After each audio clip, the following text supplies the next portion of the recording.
Olá, eu sou a Leila Sterenberg e começa agora o SEBRE Conversa, programa do Centro Brasileiro de Relações Internacionais. O SEBRE Conversa Horizontes do G20 é uma série de entrevistas em parceria com a Prefeitura do Rio de Janeiro sobre temas relacionados ao grupo que reúne as principais economias do mundo. O Brasil é quem ocupa a presidência rotativa do G20 agora em 2024. E uma das principais trilhas de negociação é a de finanças, que reúne ministros da Fazenda e presidentes de bancos centrais. Eu acho que, independentemente da experiência individual, o que importa é que ainda há essas questões. E a gente pode, chegando em certas posições, ajudar a evitar que isso aconteça. A gente pode trabalhar junto, a gente pode empoderar outras mulheres. Eu sempre, desde cedo em casa, eu aprendi que na verdade, nenhuma área, nenhum ramo não estava aberto para mim, que eu podia ser o que eu quisesse.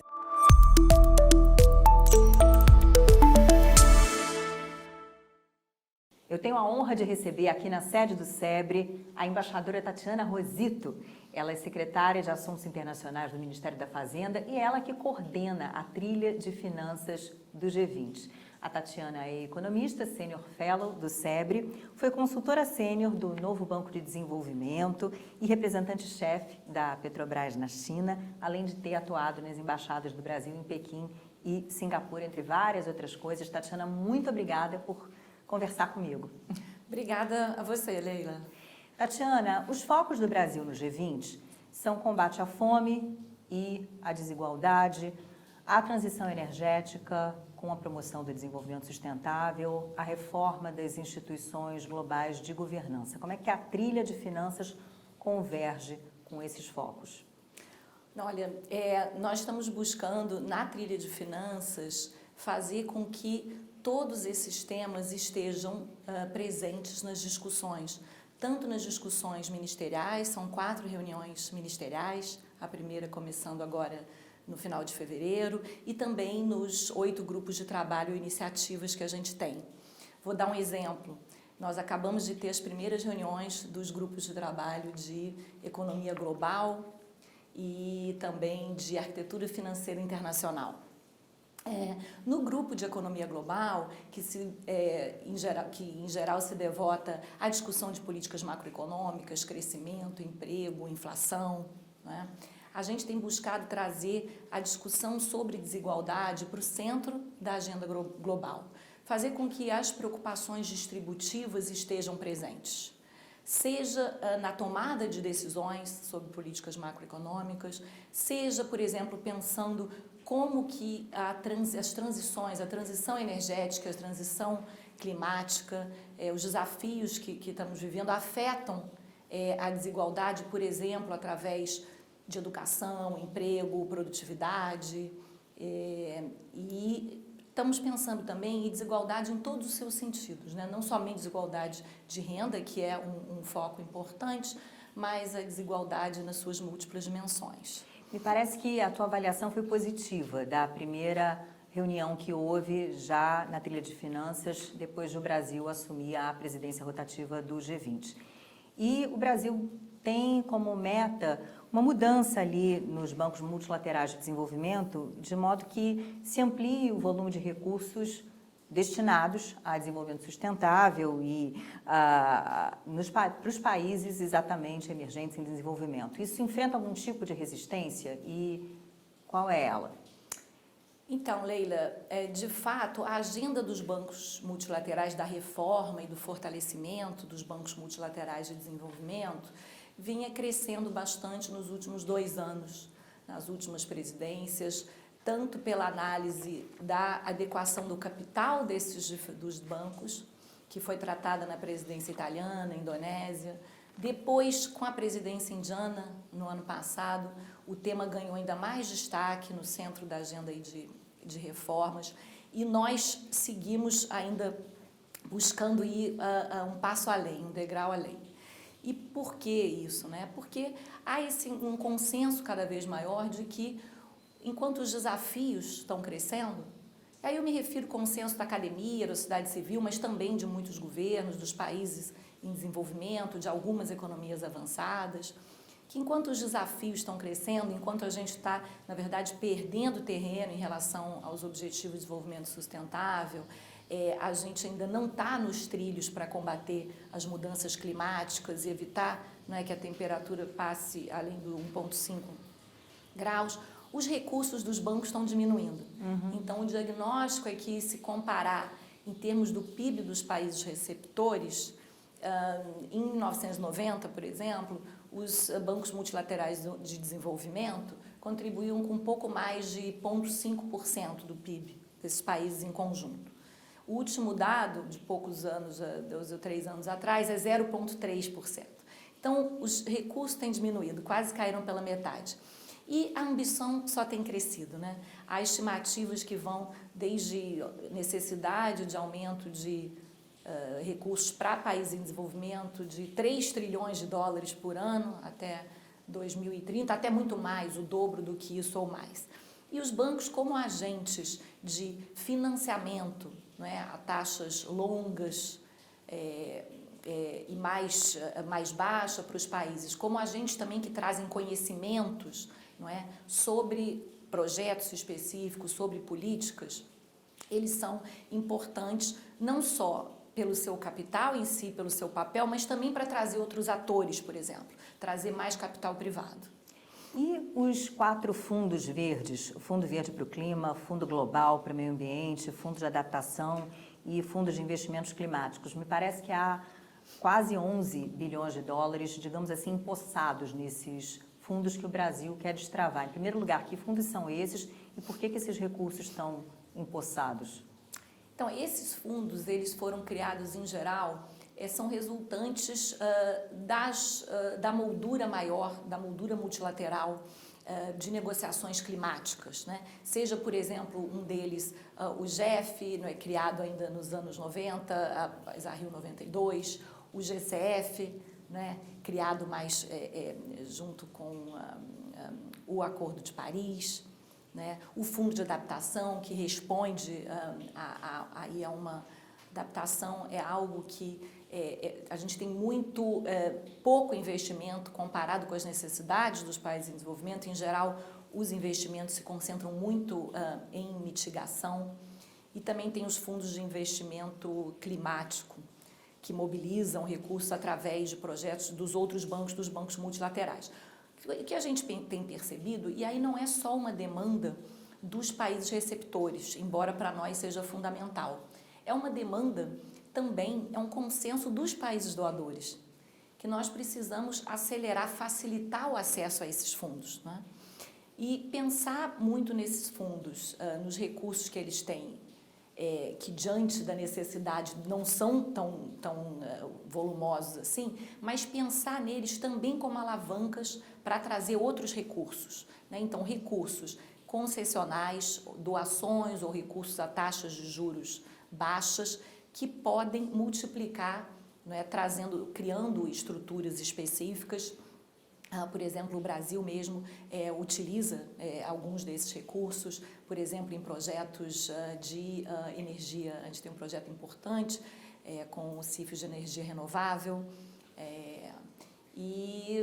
Então, mas esses recursos se destinam também, sobretudo, a países, não é, de renda mais baixa, e muitas vezes o acesso entre o início da concepção de um projeto até o desembolso pode levar anos, né? E o que nos move agora, eu acho que a nós e o mundo, os diferentes chamados ou calls, né, não só nas Nações Unidas, mas também no próprio G20, é a emergência. Eu acho que a emergência, né, seja a emergência climática, a emergência em relação ao agravamento da pobreza e das desigualdades com a pandemia, é um novo fator. Então, esse é um tema que houve consenso, é uma das prioridades para nós na área de finanças sustentáveis, e nós esperamos fazer uma revisão que ajude, em conjunto, pensando isso em conjunto, com os receptores, os doadores e os fundos, como melhorar esse acesso. Como é que você vê a mobilização de prefeitos, e dessa mobilização faz parte o prefeito Eduardo Paes, que é o anfitrião aí do G20, para que as cidades tenham acesso mais fácil, mais rápido, de forma menos burocrática, esses recursos de instituições multilaterais? Eu acho isso fundamental, isso é muito importante, porque muitas... a gente falava de mitigação e adaptação antes, né? A mitigação, em geral, ela ataca um bem público que é global, né? Uma externalidade negativa global. A adaptação é sempre local, seja local a gente está pensando no país, mas no fundo é local das cidades, né? Então, questões que estão na ordem do dia de adaptação, né? De lidar com os novos desafios, sobretudo muito na área urbana, né? Também há os desafios na área rural, essas questões e que envolvem, por exemplo, mobilidade urbana, né? Questões outras relativas assim, a transporte, à saúde, à educação, de forma ampla, saneamento, né? Essas questões são fundamentais e são parte do G20. Você acha que o Brasil, na presidência do G20, pode dar um impulso político a uma reforma das cotas do FMI? Eu acho que eu li você ter falado sobre isso numa entrevista, porque chama atenção o fato de que os Estados Unidos, tudo bem, os Estados Unidos têm 16%, 17% das cotas, mas China, né, que se tornou essa pujança, tem 6%, Brasil um pouco mais de 2% das cotas, e o mundo mudou. Exato, Leila, essa reforma que o Brasil tem preconizado, né, há muitos anos e que ganha reforço agora, né, com essas prioridades da presidência brasileira e com um papel bastante ativo do próprio presidente, do presidente Lula nessa questão, elas são de longa data, né? A última vez em que o FMI houve uma expansão dos recursos deles, ou seja, permitindo que o fundo pudesse ter mais recursos para lidar com a estabilidade, né? Para mitigar riscos financeiros e sistêmicos, foi em 2010, logo após a crise financeira global. Naquela época, o G20 foi instrumental, viu? E houve o que a gente chama de realinhamento de recursos. Então, aumentaram os recursos, mas também houve um realinhamento em direção aos países emergentes, incluindo China, Brasil, Índia.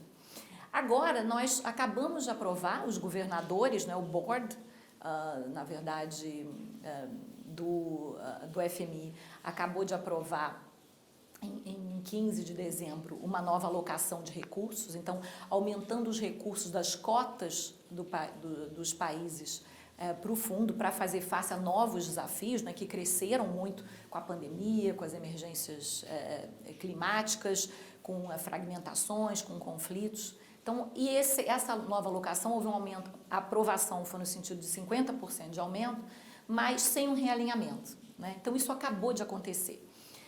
E o Brasil se posicionou a favor de um realinhamento. E esse é um tema que nós estamos trazendo, sim, nós esperamos chamar atenção para esse tema, para a necessidade de que, para que cada vez mais essas instituições elas possam trazer soluções globais e multilaterais, elas precisam espelhar uma nova contribuição dos países emergentes para o mundo, uma nova, digamos, divisão de poder global. É interessante a gente notar que enquanto a reforma do FMI não se deu ou não se dá, surgiu o novo Banco de Desenvolvimento, o Banco dos BRICS, no qual você atuou, o Banco Asiático de Investimento em Infraestrutura. Então, o mundo foi se reorganizando e, digamos assim, dando seu jeito, criando as suas instituições. Exatamente. Eu acho que no momento em que, depois dessas reformas em 2010 pensando no peso crescente dos países emergentes, e aí muito, nesse caso, alguma coisa capitaneada pela China, né? Que teve um crescimento extraordinário nesses anos. E enquanto os países continuavam a alimentar expectativas, né, de ampliar sua participação nas instituições tradicionais globais, por exemplo, nas instituições de Bretton Woods, e não viam isso acontecer de forma mais significativa, eles começaram a se unir para criar essas instituições, que elas não se colocam contra, tá, o sistema e as instituições que já existem. Elas se colocam como instituições complementares, né? Complementares, com recursos, com novo olhar, com novas formas de ver o mundo, né? Elas muitas vezes atuam em conjunto, cofinanciando, por exemplo, projetos com as instituições tradicionais, mas é inegável que elas expressam não é, um desejo de uma ordem, são um reflexo de uma ordem em transformação. Acho que elas necessariamente vão criar a sua própria cultura, né?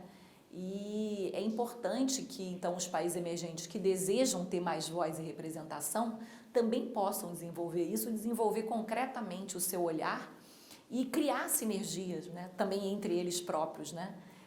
Como é que você viu a ampliação dos BRICS para o Brasil e para a China, que afinal de contas é o país com maior peso?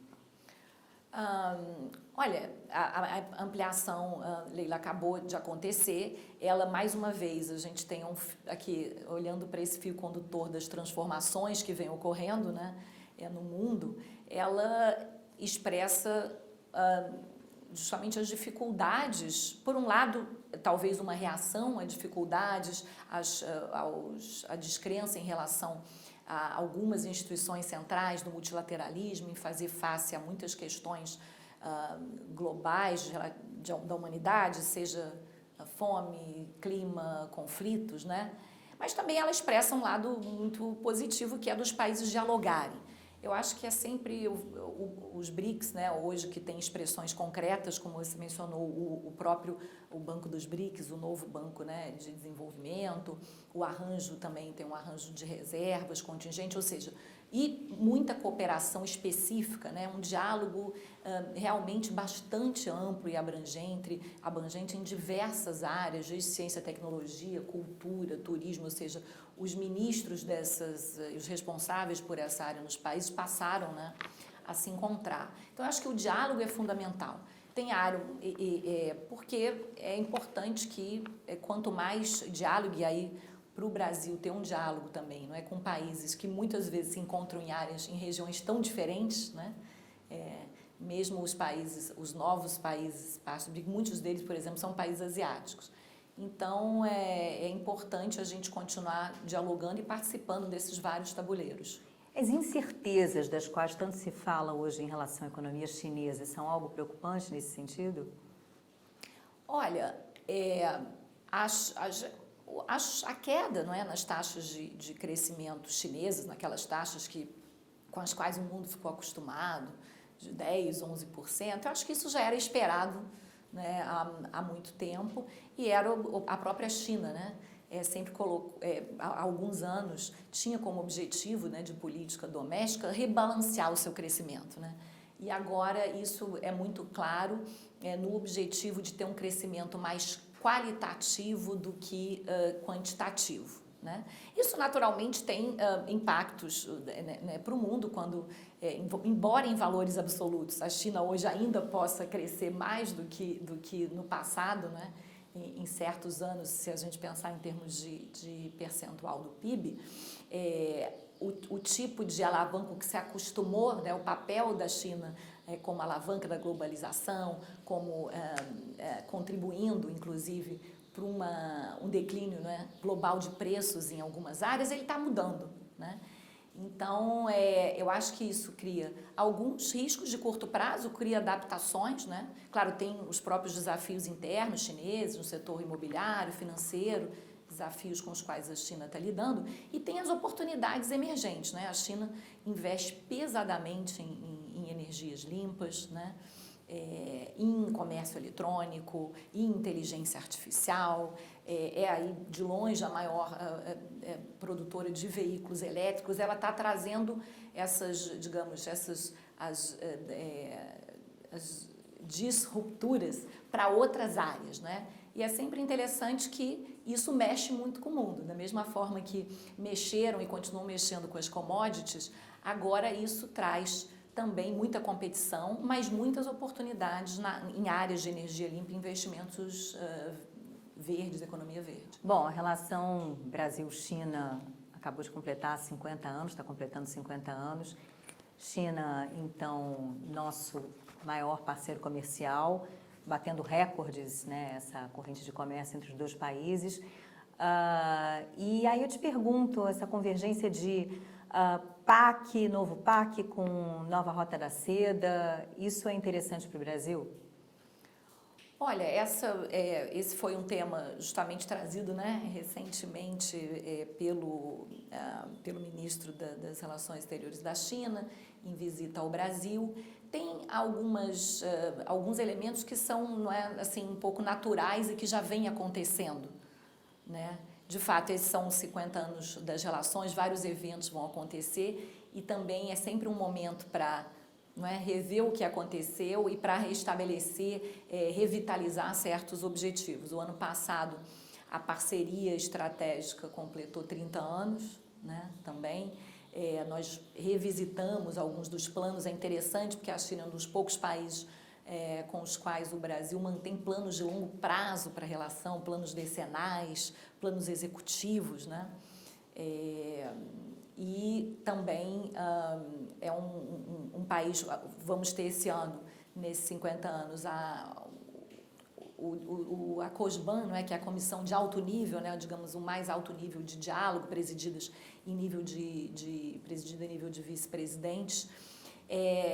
O Brasil anuncia não só os investimentos, anunciou em agosto do ano passado o novo PAC, acaba de anunciar um novo projeto também de política industrial, o plano de transformação ecológica, que tem sido aí capitaneado pelo Ministério da Fazenda. Eu acho que algo de muito, assim, um fio condutor e que perpassa todas essas áreas, além da necessidade de investimentos, de uma retomada, não é, de investimentos públicos, algum espaço fiscal mais para isso, mas também mais investimentos privados e também investimentos estrangeiros. A China já é um dos maiores investidores e muitas das áreas em que a China é líder, não é, e que já investe no Brasil, seja no setor elétrico, de renováveis, ela também investe bastante na área de óleo e gás, mas setores, por exemplo, de internet, veículos elétricos, baterias, são áreas, minerais críticos, são áreas em que o Brasil tem um interesse anunciado, não é, de desenvolver e de agregar mais valor aqui e poder aumentar, assim, a sua produtividade nessa área. E a China pode ser um grande parceiro, né? Ela já vem, digamos, fazendo bastantes avanços, fazendo cair muito os preços, né, da mesma forma que aconteceu com as placas solares lá atrás. Isso vem acontecendo com os veículos elétricos, e às vezes até numa sensação de que realmente a competição na China acaba sendo tão grande, né? Isso vai reduzindo as margens, é uma coisa que nem todos que estão muitas vezes de fora percebem. E você tem momentos de rearranjos internos, inclusive, né? Com dificuldades das empresas, porque há uma multiplicidade de empresas nessa área, mas isso acaba fazendo com que você tenha lá mais competição, queda de preços, melhoria da qualidade dos produtos, que é o que a gente está vendo também na área de veículos, por exemplo, elétricos. Então, para o Brasil, acho interessante, sim, vai ser muito interessante ver o que vai acontecer esse ano, né, a gente revisitando essa parceria e traçando os planos para essas áreas tão importantes agora para um novo ciclo de crescimento aqui. E dada a importância dessa relação, você acha que Xi Jinping vem para a cúpula do G20 no Brasil? Olha, eu espero que sim. Eu diria que... Porque não foi a Nova Delhi, né? Não foi a Índia.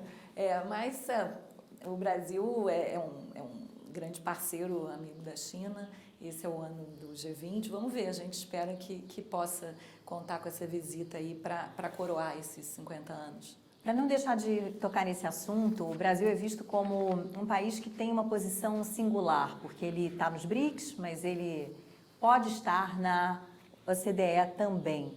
E, nesse sentido, vale a pena para o Brasil estar na OCDE? A gente sabe que já houve idas e vindas nesse processo e me parece que o governo atual estuda né, as possibilidades e tem uma questão política, inclusive, né? Qual é a tua visão a respeito? Olha, eu acho que esse realmente é um trunfo do Brasil, né? O Brasil pode estar em diferentes fóruns, como você menciona, e isso são talvez poucos países que de fato no mundo poderiam transitar bem em todos esses fóruns e contribuir, não é? Isso aí vai muito ao encontro de uma tradição brasileira de diálogo, de consenso, de participação multilateral. Atualmente, né, depois de uma aproximação mais forte a partir do início de um processo em 2022, o governo está avaliando, né? Na verdade, o Brasil já faz parte, né? Tem muita cooperação com a OCDE, né? Muita cooperação em quase todos os comitês, alguns como membro pleno dos comitês, há muitos anos, alguns desde os anos 90, participa bastante das discussões na área, por exemplo, tributária, fiscal, e eu acho natural que, dada a complexidade dos instrumentos, né, e que o Brasil já é mais de 2/3 dos instrumentos, digamos assim, legais, que seriam parte do que esperados, né, digamos, na OCDE, o Brasil, na verdade, já tem esses instrumentos como parte das suas políticas. Então, dado a complexidade desse tema, eu acho natural e eu acho que é um trabalho de todo o governo, né, mas cada vez mais também como você mencionou, também um tema de natureza política, né? Você hoje, com os conflitos que você tem no mundo, em particular conflitos na Europa, né, a OCDE é uma organização com participação majoritária, não é, europeia, e que expressa certos consensos atuais.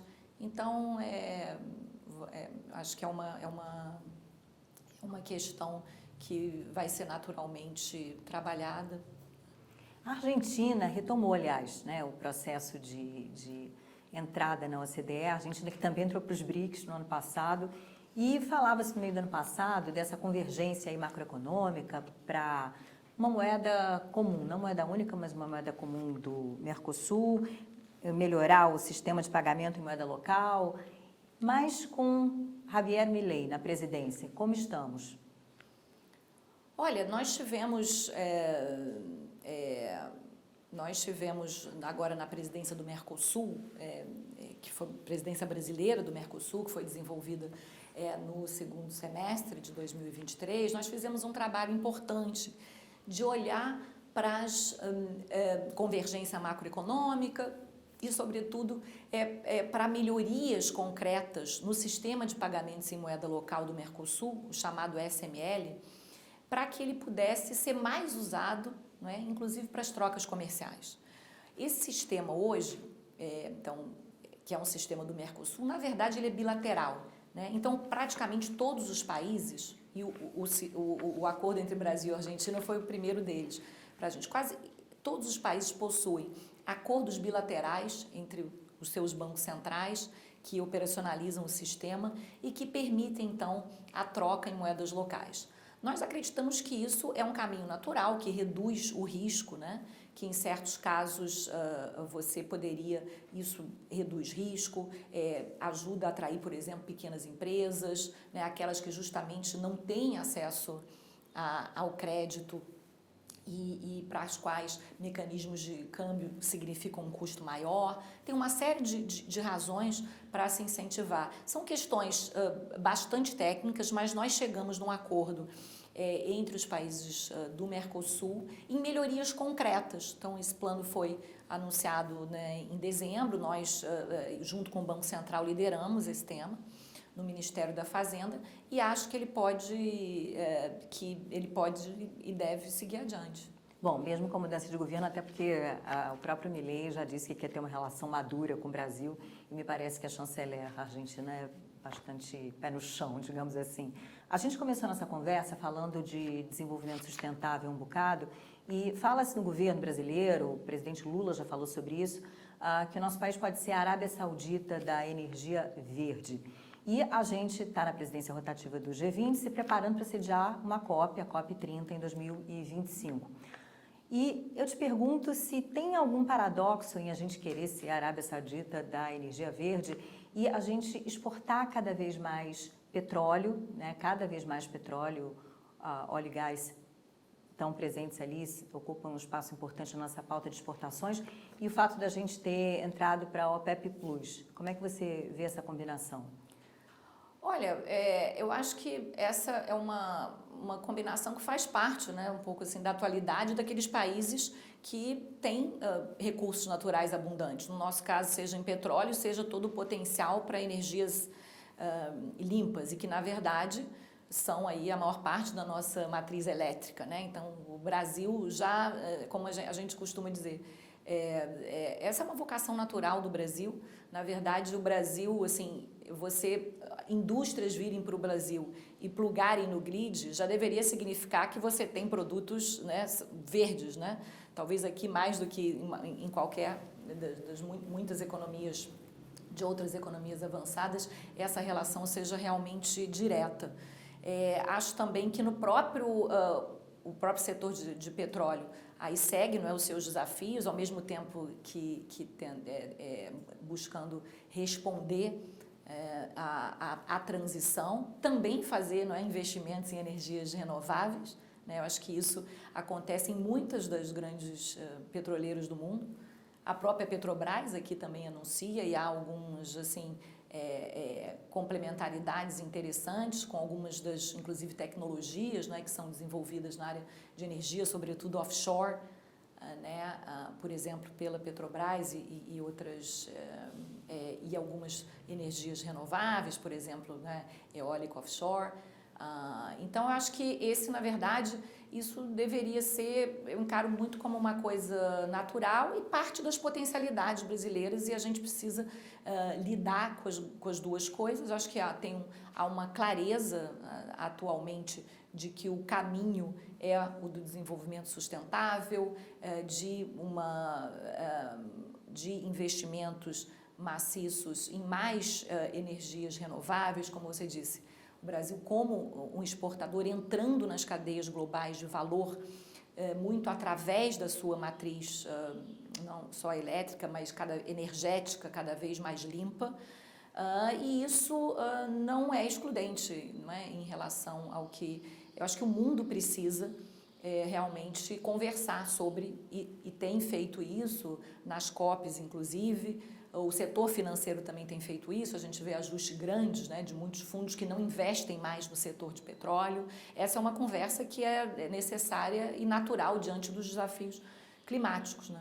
Bom, falando em conversa, em reflexão, temos o T20, a gente está no SEBRE, que faz parte aí dessa coordenação do T20, que vem a ser o grupo de engajamento dos think tanks, junto com o IPEA, junto com a Fundação Alexandre de Gusmão, que é ligada ao Itamaraty, no qual você se criou. E como é que o T20 dialoga com o G20? Quer dizer, as propostas que vão ser angariadas, a reflexão que vai ser gerada ali, como é que ela abastece vocês? Olha, o T20, particularmente aqui na presidência brasileira, a gente tem buscado reforçar, né, esse engajamento. É uma felicidade estar aqui hoje também dentro do SEBRE, que é um dos participantes. É muito importante para a gente, não só na presidência brasileira do G20, a gente tem uma orientação expressa de se engajar mais com a sociedade civil, de ouvir da academia, também do setor privado.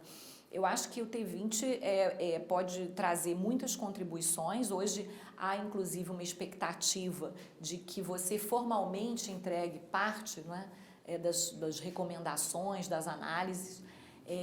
Nós, na verdade, vimos conversando com o T20 desde antes de meados do ano passado, com o SEBRE, a FONAG e o IPEA, justamente para abrir esse diálogo, já mesmo antes de nós termos anunciado e termos as prioridades formais do governo brasileiro, a gente já conversava para ouvir. Então, assim, esse diálogo influencia também nas prioridades e depois pode nos ajudar. Eu acho que é uma parte cada vez mais necessária. Há muito interesse da sociedade civil e da academia pelo que acontece no G20 e para nós é importante ter o diálogo, os subsídios. Então, eu vejo como bastante relevante e pode ser muito profícuo esse diálogo. Considerando que a gente tem 3 mulheres à frente dessas 3 instituições, SEBRE, FUNAG e IPEA, isso me leva a uma última pergunta aqui para encerrar a nossa conversa, que é a seguinte: você tem uma enorme responsabilidade no Ministério da Fazenda, como a coordenadora e a chefe da trilha de finanças. E a gente sabe que finanças, o mundo econômico e também a diplomacia são ainda searas dominadas por homens. Te pergunto se você, ao longo da tua vida, você se deparou com machismo, misoginia, ou isso deixou de ser uma questão? Olha, Leila, acho que tem um pouco aquela frase assim, não, se você nunca percebeu, né? Talvez é porque você seja, você é muito ingênuo ou não percebeu algum tipo digamos, de ações que possam, pelo fato, né, de eu ser mulher, mas de fato, eu atuo em setores, seja diplomacia, economia, finanças, que em geral são dominados por homens, mas cada vez mais muitas mulheres, não é, atuantes. Eu tive, acho que sempre oportunidades, assim, a sorte de ter oportunidades desde muito cedo de atuar nesses setores e de ter, assim, a confiança, a autonomia, assim, de superiores, muitas vezes, ou quase todos, na verdade, homens, que sempre incentivaram isso.